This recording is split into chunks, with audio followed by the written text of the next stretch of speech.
The conference room went silent as Victor Harding stood up, his voice echoing off the glass walls. Every employee on the 5th floor could see us through the transparent meeting room. That was the point. He wanted an audience for my destruction. "Pack your things, Jordan," he said, his smile cold and sharp. "You're done here, effective immediately." I stared at him, my mouth dry. "What? Why?" "You're a liability. Your work has been sloppy, your attitude problematic. Frankly, I should have done this months ago." He straightened his tie, playing to the watching crowd. "Security will escort you out." My face burned as 2 guards appeared at the door. Through the glass, I could see my coworkers looking away, embarrassed for me. Some whispered behind their hands. Others just stared. "Victor, please, let me at least finish the quarter. I can fix whatever—" "There's nothing to fix except your employment status." He leaned closer, his voice dropping to a whisper only I could hear. "And Jordan, with what I'm about to tell every company in this city, you'll never work again. Not in finance. Not anywhere that matters." The guards took my arms gently but firmly. As they led me past rows of desks, Victor's voice carried across the office. "Let this be a lesson about mediocrity." The first week, I told myself it was temporary. I had 10 years of experience, excellent credentials, a solid track record. Someone would hire me. I sent out 20 applications, confident that interviews would follow. None did. The second week, I expanded my search. Smaller firms, different cities, lower positions. I wasn't proud, I just needed work. 40 more applications went out into the void. Silence. By week 3, I started getting honest feedback from a recruiter I'd worked with before. "Jordan, I don't know what happened, but your name is flagged in every system. Companies are being told you're unreliable, possibly unethical. One HR director said you're on an informal blacklist." My hands shook as I held the phone. "That's not true. None of that is true." "I believe you," she said quietly. "But it doesn't matter what I believe. Someone powerful wants you gone, and they're making sure you stay gone." Victor. It had to be Victor. He hadn't just fired me. He had systematically destroyed my career, calling in favors, spreading lies, making sure every door slammed shut before I could even knock. I checked my bank account. $1,700 left. Rent was due in a week. My savings were nearly gone after 3 months of unemployment.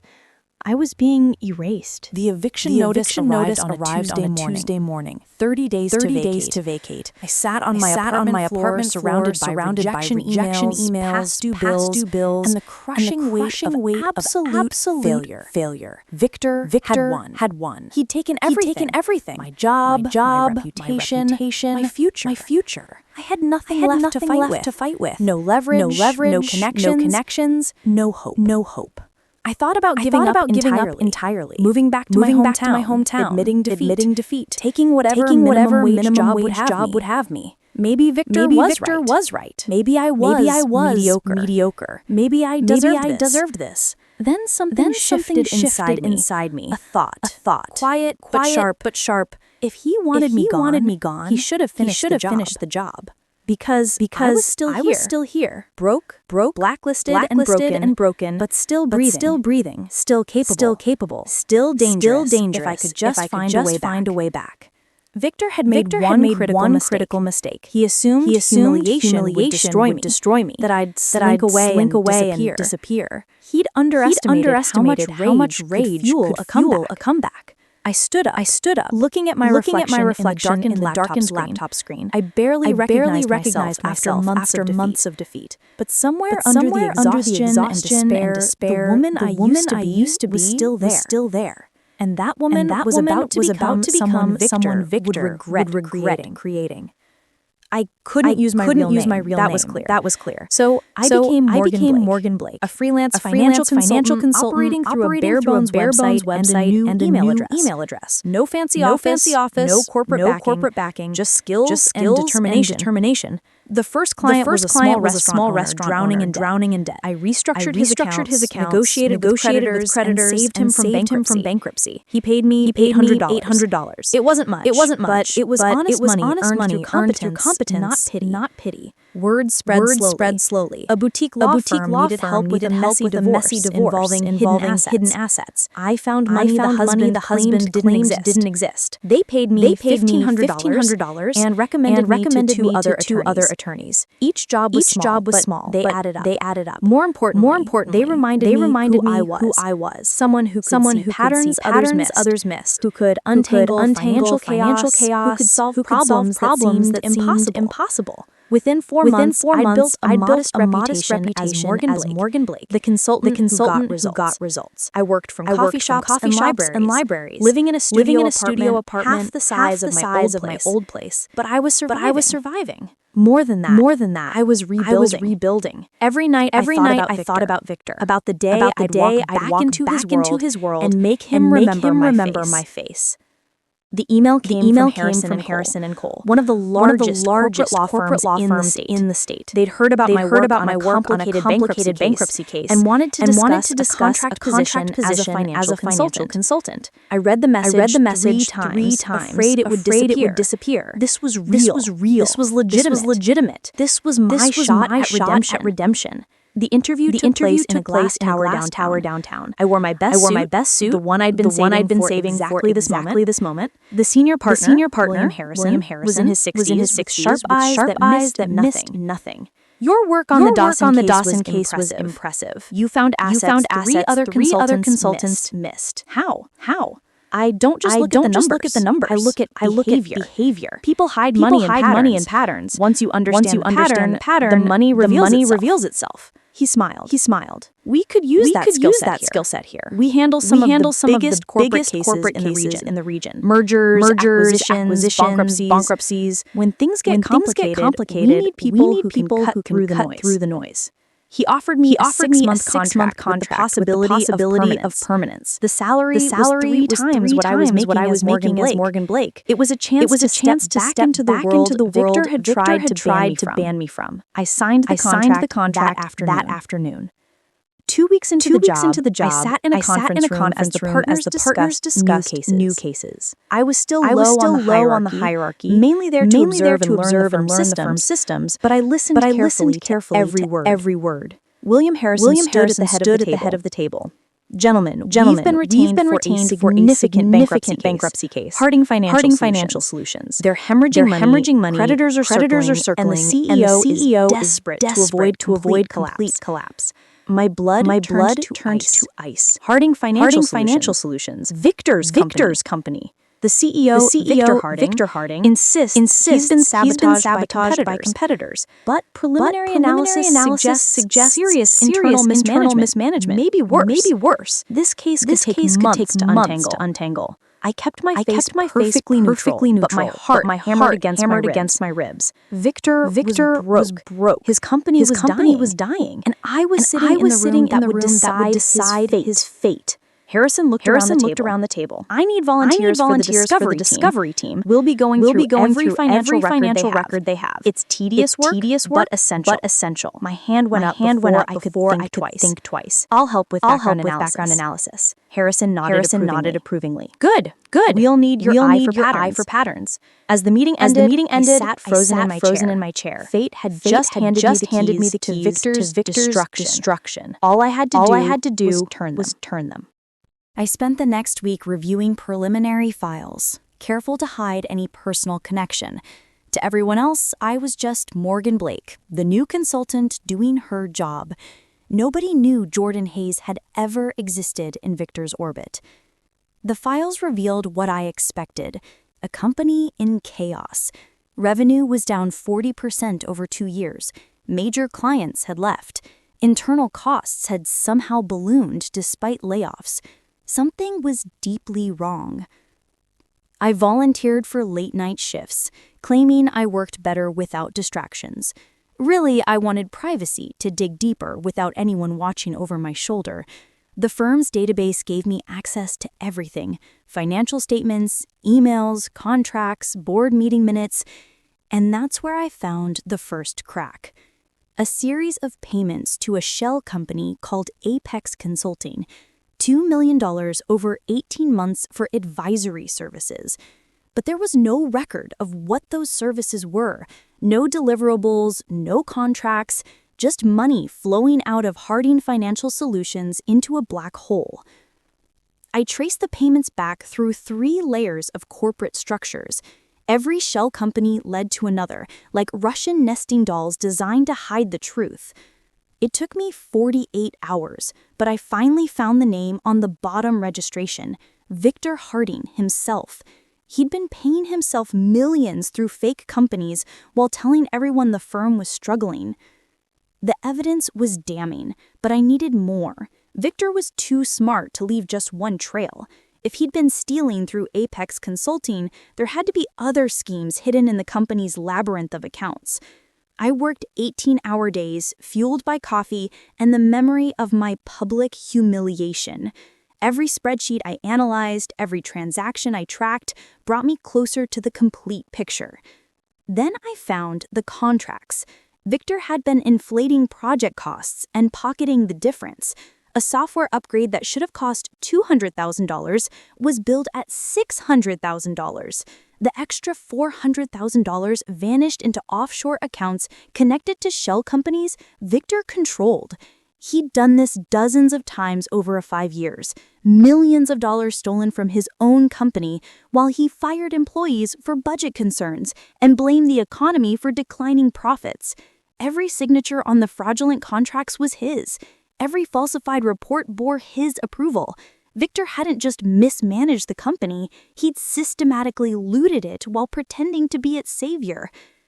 I compiled everything into a secure folder: bank statements, wire transfers, corporate registrations, emails discussing the schemes, evidence so clear that even Victor's lawyers couldn't dispute it. My hands trembled as I backed up the files to 3 different locations. This was it. This was the ammunition that would destroy him, just like he'd destroyed me. The day came to visit Harding Financial Solutions in person. Our team needed to verify physical records and interview key personnel. I wore a suit and carried a briefcase, looking every bit the professional consultant. The building looked the same as I remembered, though emptier now. Whole floors sat vacant, lights off. The lobby receptionist was someone new, a young woman who smiled politely as we signed in. She didn't recognize me. Why would she? Jordan Hayes had been erased. Morgan Blake was just another consultant passing through. As we rode the elevator up, my stomach churned with anticipation and anger. I was about to walk past the desk where I used to sit, through the conference room where Victor had humiliated me, into the office where he'd smiled as security dragged me away. But this time, I wasn't powerless. This time, I held all the cards. The elevator doors opened, I stepped onto the 5th floor, and the energy shifted immediately. Former coworkers glanced up, did double takes, whispered to each other. They recognized something familiar but couldn't quite place me. Then Victor's office door opened, and he stepped out, talking on his phone. Our eyes met across the office floor. He froze mid-sentence. The phone dropped slightly from his ear. Recognition flickered across his face, followed by confusion, then something darker. He knew. Somehow, despite everything, he knew. Victor ended his call and walked toward me, his expression morphing from shock into that familiar, condescending smile. The man who'd destroyed my career was trying to reclaim dominance through sheer arrogance. "Well, well," he said loud enough for the office to hear. "Jordan Hayes, I heard you were working retail or something. Funny seeing you here." I smiled back, calm and controlled. "It's Morgan Blake now. I'm with Harrison and Cole. We're handling your bankruptcy case." His smile faltered for just a second. "You? They sent you?" "I volunteered," I said quietly. "Funny how life works out, isn't it?" Victor laughed, but it sounded forced. "Life's funny? You have no idea how funny it's about to get." He gestured toward the conference room. "Let's talk, privately." We walked into the same glass room where he'd fired me. The irony wasn't lost on either of us. But this time, I wasn't the one being judged. This time, I was the one who would decide his fate. Victor closed the door and dropped the friendly act. "What are you doing here, Jordan? What kind of game is this?" "No game. I'm doing my job. You're bankrupt and my firm is handling the case. I'm just here to help." "Help?" He laughed bitterly. "You're here for revenge." I met his eyes steadily. "You have no idea how funny it's about to get." The first full team meeting took place in Victor's own conference room. The space where he'd once held court now belonged to us. Harrison sat at the head of the table, Victor relegated to the side like any other employee. Victor tried to control the conversation, interrupting, explaining away problems, talking over our questions. But every time he spoke, I calmly provided data that contradicted him. Bank statements, emails, transaction records, facts that couldn't be argued with. "Victor, you claimed revenue dropped due to market conditions," I said, pulling up a spreadsheet. "But your competitors showed growth during the same period. Your revenue dropped because you lost clients due to service failures and broken contracts." He glared at me. "That's a simplistic analysis from someone who doesn't understand the full picture. There were other factors such as..." "Such as?" I asked, genuinely curious how he'd explain stealing from his own company. Victor's lawyer, a nervous man named Philip, put a hand on his client's arm. "Perhaps we should review these documents more carefully before discussing them publicly." Harrison nodded. "Agreed. But Ms. Blake's analysis raises serious questions. Questions we need answered before we can proceed with restructuring." For the first time, I saw real fear in Victor's eyes. The dynamics had completely flipped. Nobody was listening to him anymore. They were listening to me. The woman he'd tried to erase had become the one person who could seal his fate. After the meeting, Victor cornered me in the hallway. "You're enjoying this, aren't you?" "I'm doing my job," I replied, "just like you were doing your job when you fired me." Late one night, I finally cracked Victor's encrypted files. He'd hidden them behind multiple passwords and security measures, but I'd spent years learning how to find what people wanted to keep secret. Inside the folder was evidence of fraud so extensive it took my breath away. Shell companies, offshore accounts, falsified contracts, inflated invoices. Victor had been stealing for nearly a decade, hiding it through layers of corporate complexity. But what made it criminal was the intent. Emails showed Victor discussing how to maximize personal benefit from company funds. Messages to his accountant asking how to move money without triggering audits. Conversations about bleeding the company dry before anyone notices. He hadn't just made mistakes. He'd deliberately, systematically looted his own company while firing employees and blaming external factors. He'd destroyed careers to hide his crimes, mine included. I copied everything to a secure external drive, then made 2 backup copies. One went into a safe deposit box, another went to a trusted friend with instructions to release it if anything happened to me. Victor made me paranoid about sudden career destruction. Now I understood why. He couldn't afford to have people like me looking too closely at his operations. I'd been fired not because I was mediocre, but because I'd been good enough to eventually notice what he was doing. I'd been collateral damage in his fraud. Now, I was the weapon that would end him. Victor requested a private meeting, just the 2 of us. Against Harrison's advice, I agreed. I wanted to hear what he'd say, wanted to see if he'd finally show his true face. We met at an expensive restaurant downtown, the kind of place Victor used to take clients when he was pretending to be successful. He ordered an expensive bottle of wine and smiled like we were old colleagues. "Jordan, let's be honest with each other," he began. "You're angry about how things ended between us. I get it. Maybe I was too harsh, but we're both professionals here. We can work this out." I sipped my water and said nothing. Victor leaned forward. "I'll give you $200,000. Cash. No questions asked. You just misplace certain files. Accidentally delete some emails. Claim the evidence wasn't as conclusive as you thought. I let the offer hang in the air between us. Then I reached into my jacket and pulled out my phone, placing it on the table. The screen showed a recording app, red and active. Every word he'd said was captured. Victor's face went white. "You recorded me? You tried to bribe me to destroy evidence in a federal bankruptcy case. That's a felony. Want to add to your confession, or should we call it a night?" He reached for my phone, but I pulled it back smoothly. "Don't. You've already made this so much worse for yourself." Victor's hands shook as reality crashed down on him. "What do you want?" "Nothing you can give me," I said, standing up. "You took my career, my reputation, years of my life. Now, I'm taking everything from you. We're even." That night, I couldn't sleep. Memories of the day Victor fired me played on repeat in my mind. The laughter from coworkers, the shame burning my face, the security guards walking me out like a criminal while Victor watched from his office window, satisfied. I remembered the months that followed, the rejection emails, the closed doors, the slow realization that I'd been blacklisted, that my name had been poisoned across an entire industry, the eviction notice, the desperate and hungry nights wondering if I'd ever work again.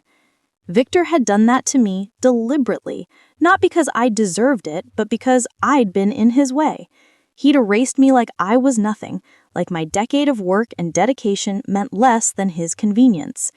I thought about the other people he'd fired over the years. How many of them had been like me? Competent, dedicated, but too close to discovering his fraud. How many careers had he destroyed to protect his crimes? The anger I'd carried for so long crystallized into something colder and more focused. This wasn't just about revenge anymore. It was about justice, about making sure Victor couldn't do to anyone else what he'd done to me.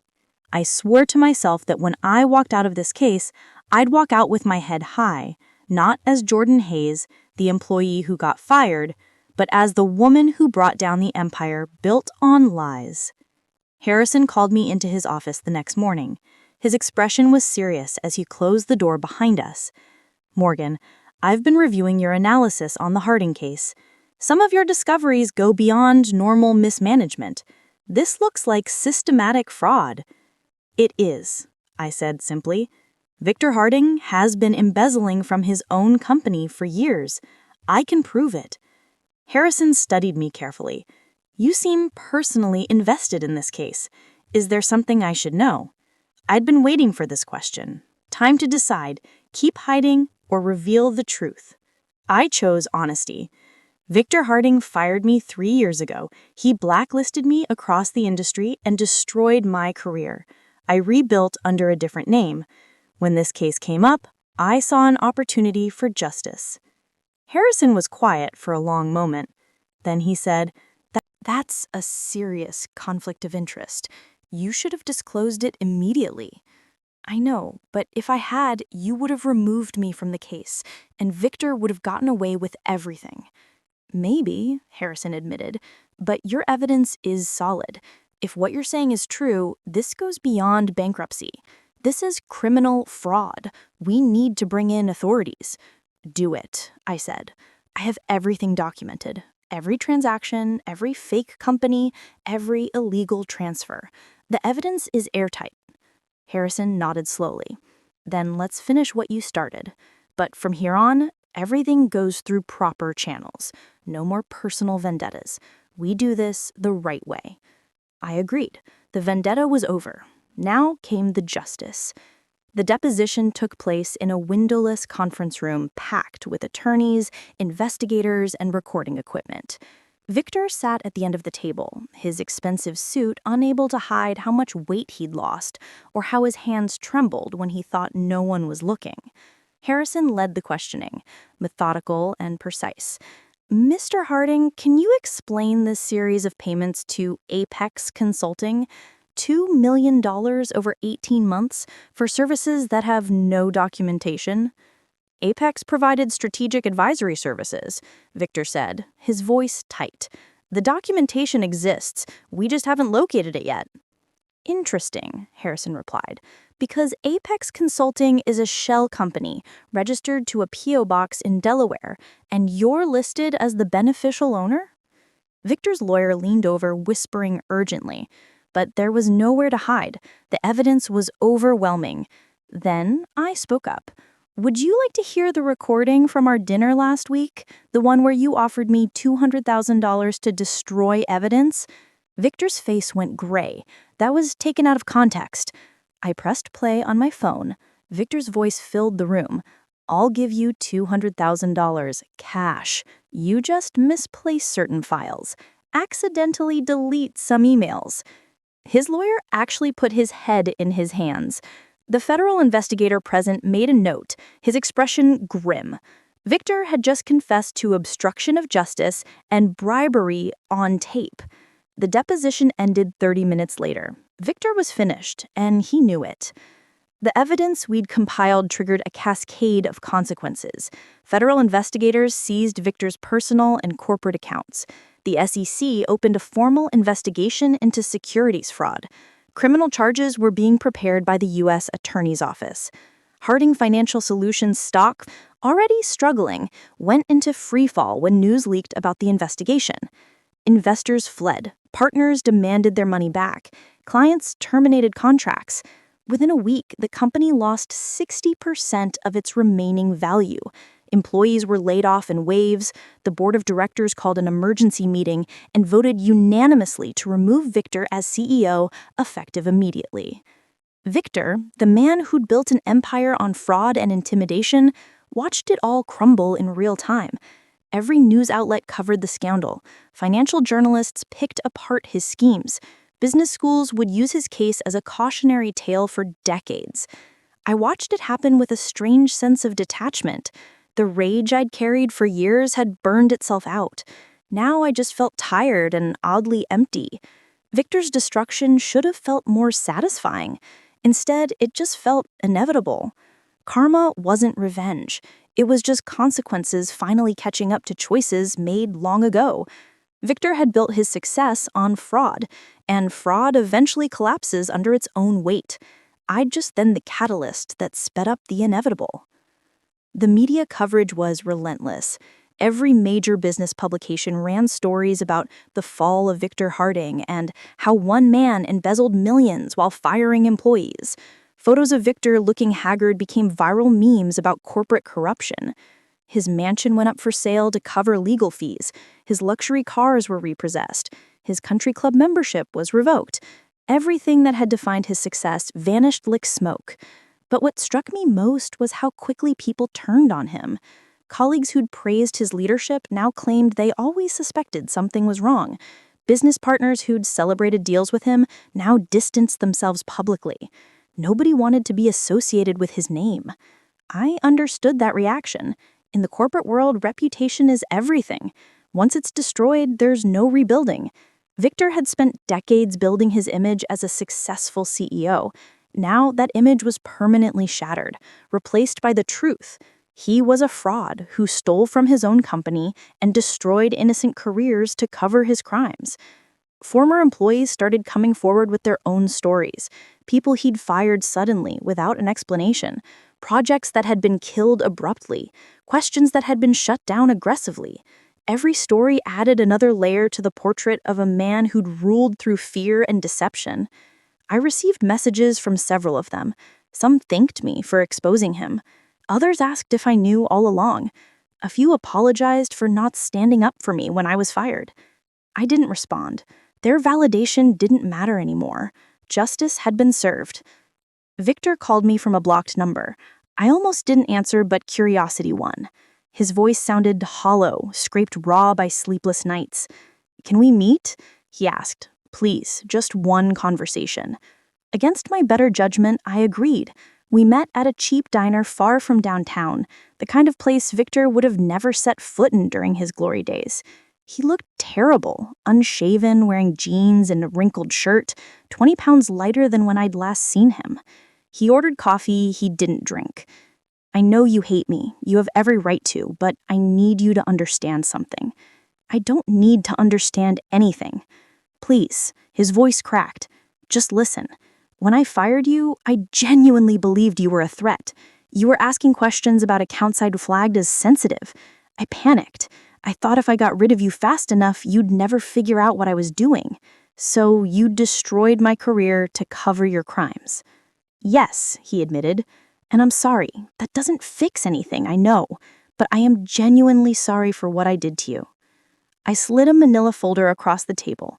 Inside were copies of every piece of evidence I'd compiled. The fraud, the embezzlement, the fake companies, everything. You ruined my life to hide this.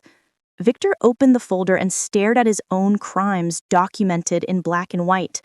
The next morning, federal marshals arrested Victor at his lawyer's office. Charges included wire fraud, securities fraud, embezzlement, and obstruction of justice. Bail was set at $5 million, an amount Victor no longer had. I didn't attend the arraignment. I didn't need to see him in handcuffs or watch him plead not guilty to charges everyone knew he'd committed. The justice system would handle the rest. I sat in my apartment and watched the news coverage. Every channel showed the same footage.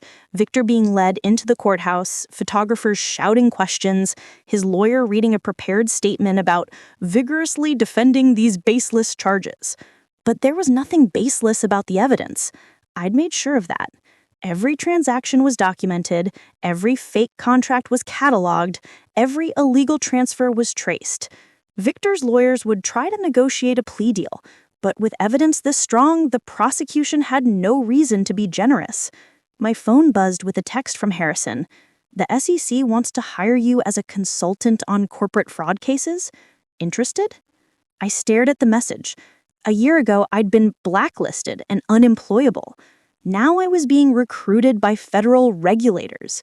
The reversal was almost too dramatic to process. I typed back, very interested. Justice had been served. Now came the part where I figured out what to do with the rest of my life. Harrison called me into his office 3 days later. The entire partnership was there, unusual for a meeting with a contract consultant. My chest tightened with uncertainty. William Harrison stood and smiled. Morgan, or should I say Jordan, your work on the Harding case was exceptional. Not just the technical analysis, but your integrity in handling a situation where you had every reason to act vindictively. I wasn't sure where this was going. We'd like to offer you a full partnership, he continued, specializing in corporate fraud investigation and bankruptcy cases. Your salary would be significantly higher than your current contract, and you'd have full autonomy over case selection. I sat stunned. Partnership. The word I'd once dreamed about in my old career, now being offered in my new one. I don't know what to say. Say yes, Harrison suggested with a smile. You've earned it. And honestly, we need people with your skills and your moral compass. Corporate fraud is getting more sophisticated. We need investigators who can think like criminals but act like professionals.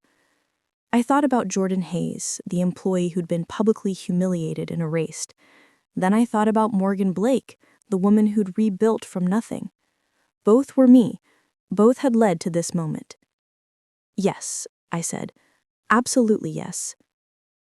The partners applauded. For the first time in years, I felt like I'd finally arrived somewhere worth being. Not back where I was, but somewhere better. My new office had floor-to-ceiling windows overlooking the city.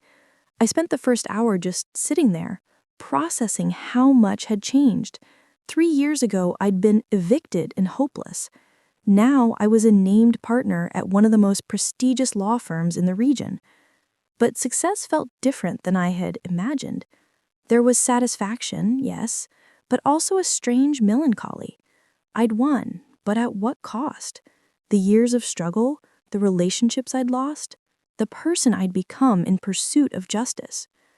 I thought about Victor, sitting in a cell awaiting trial, about the employees who'd lost their jobs when his company collapsed, about the investors who'd lost their savings. My victory had been necessary, but it had left wreckage in its wake. My phone rang, an unknown number. I answered carefully. Ms. Blake, this is Olivia Park from Business Today magazine. We're doing a feature story on corporate whistleblowers and investigative work. Your name came up as someone who helped expose the Harding financial fraud. Would you be willing to be interviewed? A feature story. My name, my work, my journey from destruction to redemption, shared publicly. It was exactly what I'd wanted. Recognition, validation, proof that I'd survived and thrived. Yes, I said, I'd be happy to talk with you. Maybe my story could help someone else who'd been fired, blacklisted, destroyed by someone more powerful. Maybe I could turn my pain into something useful. The article came out 2 weeks later. From fired employee to legal hero, how Jordan Hayes exposed corporate fraud and rebuilt her career. The journalist had captured everything: the public humiliation, the blacklisting, the slow climb back under a different name, the moment and walked into Victor's office as the consultant handling his bankruptcy. The story went viral within hours. Business websites picked it up, Reddit threads discussed it, LinkedIn exploded with women sharing it and commenting on resilience, gender discrimination in finance, and corporate corruption. My inbox flooded with messages from other women who'd been fired unfairly, who'd been blacklisted, who'd rebuilt from nothing. "Your story gave me hope," one message read. "I was fired 6 months ago and thought my career was over. Now I see it's possible to come back stronger." Harrison forwarded me an email from a business school professor. "I'm using your case study in my ethics class. It's also sparking important conversations about how women in finance face different challenges when speaking up for fraud." Even former coworkers from Harding Financial reached out. Some apologized for not standing up for me when Victor fired me. Others thanked me for exposing the fraud that had eventually cost them their jobs anyway. Better to lose a job at a failing company than continue working for a criminal. My name had become synonymous with resilience and integrity. Jordan Hayes was no longer the woman who got fired. She was the woman who got fired and came back stronger. 6 months after Victor's arrest, I received an email from someone I'd nearly forgotten: Philip, Victor's former lawyer. The subject line read, "Information you need to see." Inside was a confession from Claire Walsh, Victor's former executive assistant. She'd worked at Harding Financial for 12 years and been involved in setting me up. Her statement explained everything. Victor had discovered his fraud was becoming harder to hide. He needed scapegoats, people he could blame if investigators started asking questions. I'd been on a list of potential targets because my work brought me close to sensitive accounts. Claire had been ordered to create false reports showing errors in my work.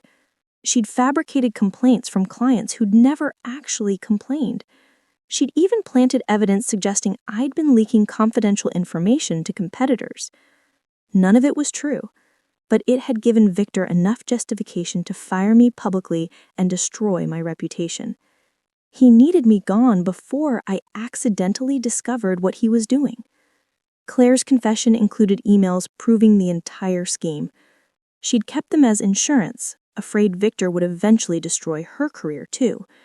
When he was arrested, she decided to come clean, hoping cooperation would reduce her own legal liability. I forwarded everything to the journalists who had covered Victor's trial. They published it immediately. New evidence shows fired employee was deliberately framed to hide corporate fraud. The story completed my vindication. I hadn't just been fired, I'd been set up by a criminal desperately trying to hide his crimes. 9 months after everything began, I drove past the building that used to house Harding Financial Solutions. It stood empty now, windows dark, a for lease sign planted in the dead grass out front. Victor's empire reduced to an abandoned shell. Victor himself was serving a 12-year sentence in federal prison after pleading guilty to multiple counts of fraud. His assets had been seized to pay back investors and creditors. His name had become synonymous with corporate corruption. Everything he had built was gone, erased more thoroughly than he had ever erased me. I didn't feel triumph or satisfaction looking at that empty building, just a quiet sense of closure. The man who tried to destroy me had destroyed himself. I'd simply been the one who held up the mirror and made him face what he had done. My phone buzzed, with a reminder, meeting with a new client in an hour. Another corporate fraud case, another company that needed someone to untangle financial deception. This was my life now, helping people find truth in places others tried to hide it. I drove away from the empty building without looking back. Jordan Hayes was fired there, yes, but she'd also been reborn there. The humiliation was real, but so was the determination it created. Victor had tried to end my story. Instead, he'd only written my beginning. Everything that followed, the struggle, the comeback, the justice, that was mine. I'd earned every step of it. I smiled, thinking about the words I'd spoken to Victor in that conference room so many months ago. You have no idea how funny it's about to get. He'd fired me thinking he'd ended my story, but he'd only written my beginning.